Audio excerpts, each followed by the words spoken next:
Shabbat Shalom, everybody. Shabbat Shalom. It's really good to see you. It's really good to see you. I had a very social week.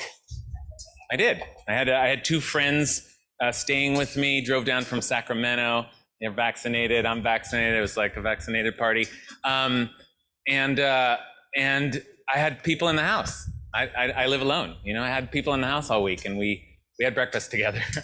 And we met up with some other friends of ours at one point, and went out to dinner. We sat outside, 6 of us around a table, you know, and it was, yeah, it was like really, it was just healing. It was just healing, you know, and I could feel it.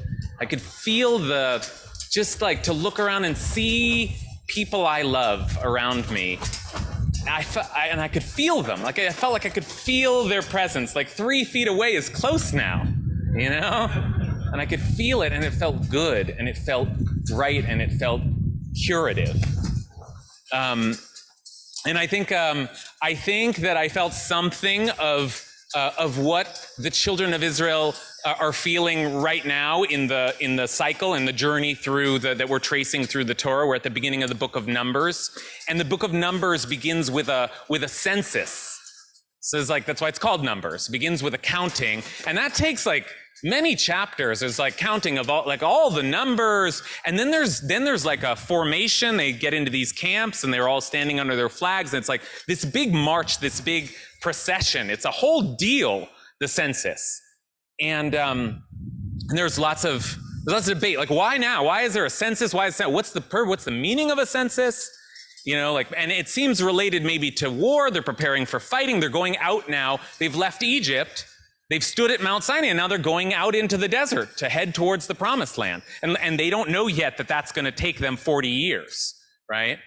But that's where they're at, and they take a census. So maybe it is that they're preparing for dangerous times, or maybe lots of the commentaries say, no, there's something special about counting, about seeing people and counting them, and everybody has value and everybody has worth.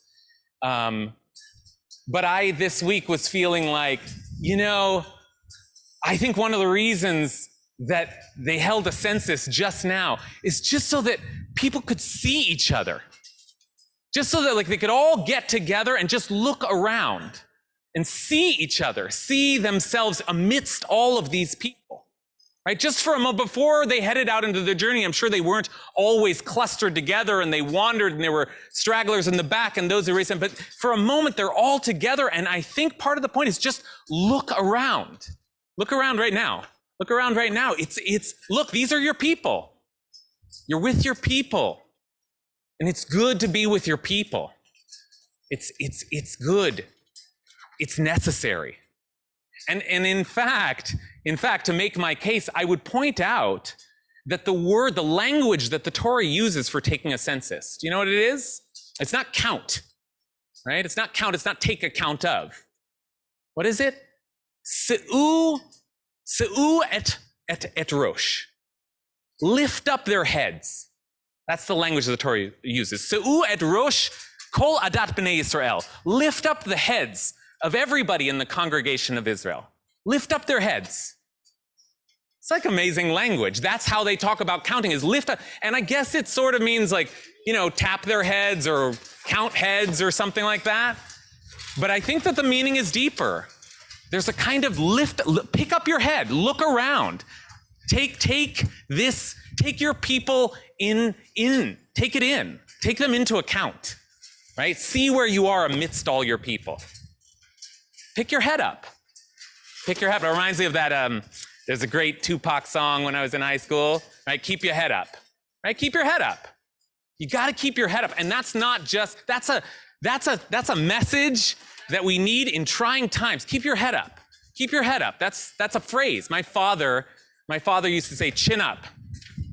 Chin up, he used to say.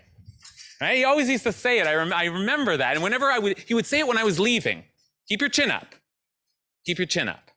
Right? And what did that mean? It meant, you know, stay strong. Have a positive attitude, and if times are tough, keep your chin up. right? And there's something about why that physical language? Right? I think it's because there's something about lifting your head up that changes your orientation. We've been so inside this year, so internal. I've actually said it many times. It's time to go inside. It's our opportunity to go deep, go within. We've had that time. Going inside looks like this, right? Like bowed down and internal and more internal. And it's time to lift our heads up, right? To look around, because there's finally people around, right? And it's a good thing to see that, to see yourselves amidst your people, right? Pick your head up, keep your chin up. And I think maybe the Torah uses that language the way my father used that language, as if to say, the journey's not over yet, right? We left Egypt, but we're still wandering, and there will be danger, and it is scary, and you don't know what's going to happen next. So keep your head up, keep your chin up, know that you're with see your people, and feel yourself elevated. Grow a little bit, pick your head up, right? Believe that it's going to be okay. Believe that you're going to be okay, right? Because you have the thing now that you need the most, which is you have your people around you, right? And that's everything. That's everything. So keep your heads up, right? We're not out of this yet, right? And there's what is it? Tupac said, it's crazy. It seems like it'll never let up, but please, you got to keep your head up, right? So we're gonna daven now. We're gonna daven Mariv, and you're gonna bow. But before you bow, pick your head all the way up. Pick it all the way up. Raise yourself up and look around, right? Keep your head up, because we're going somewhere. We're not there yet, but we're going somewhere. All right, Shabbat Shalom.